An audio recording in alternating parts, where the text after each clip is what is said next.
Welcome to Frame by Frame, the channel where we break down iconic movies one frame at a time. नमस्कार। आज हम terminator 3 rise of the machines पर थोड़ी गहराई से चर्चा करने वाले हैं। हमारे पास इसके लिए कुछ सोर्सेज हैं, जैसे एक डिटेल्ड यूट्यूब वीडियो एनालिसिस और एक स्क्रिप्ट। तो हम देखेंगे कि ये फिल्म कैसे बनी, कहानी क्या थी, आइडियाज क्या थे और इसने मतलब टर्मिनेटर की दुनिया और एआई वाली बात को कैसे बदला। शुरू करते हैं जेम्स कैमरून से, जो नहीं चाहते थे कि ये फिल्म बने। उन्हें लगता था भाई पहली दो फिल्में अपने आप में पूरी कहानी कह चुकी हैं। हाँ बिल्कुल, कैमरून तो हट गए थे और राइट्स का भी कुछ इशू था, लेकिन फिल्म तो बननी ही थी।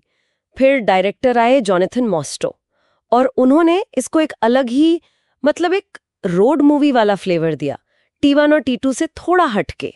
हाँ, वो भागम भाग वाला फील ज्यादा था। और कास्टिंग, उसमें भी तो बड़े बदलाव हुए। लिंडा हैमिल्टन नहीं थी। हाँ, उन्होंने मना कर दिया। उन्हें लगा कि सारा कॉनर के किरदार में अब कुछ नयापन नहीं बचा है।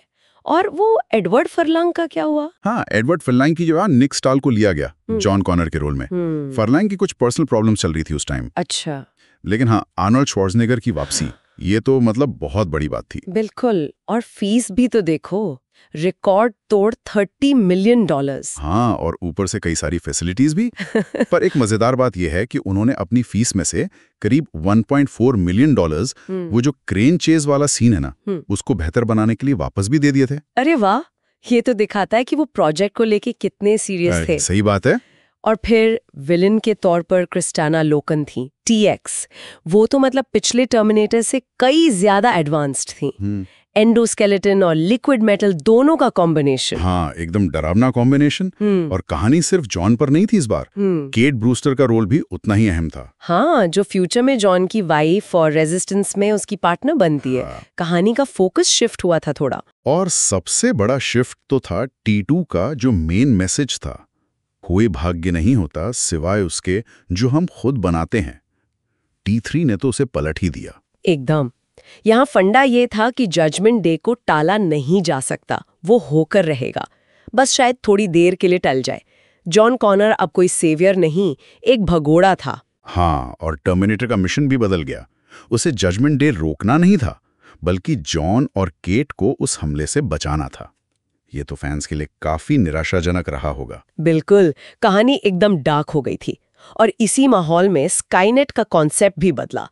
अब वो कोई एक सेंट्रल कंप्यूटर नहीं रहा। हाँ, वो T1 और T2 वाला आइडिया नहीं था। नहीं, यहाँ स्काईनेट एक सॉफ्टवेयर था, एक तरह का वायरस जो पूरी दुनिया के नेटवर्क्स में फैला हुआ था।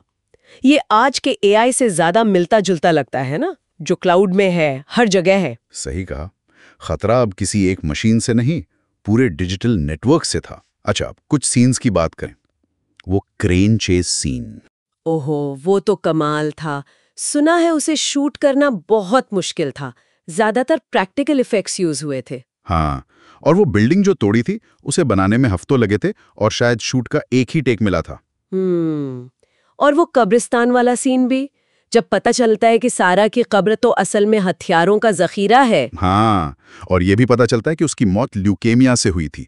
मतलब T2 का वो जो एक ऑल्टरनेट एंडिंग थी जहां सब ठीक हो जाता है, वो भी कैंसिल हो गया। बिल्कुल, वो सीन काफी पावरफुल था। और डॉक्टर सिल्वरमैन की वापसी छोटी सी ही सही पर असरदार थी। हाँ, वो दिखाते हैं कि पिछली घटनाओं का ट्रॉमा कितना गहरा था। वैसे एक डिलीटेड सीन भी था ना, साजन कैंडी वाला। हाँ, वो मजेदार था, जिसमें वो समझाते हैं कि सारे टर्मिनेटर आर्नोल्ड जैसे क्यों दिखते हैं।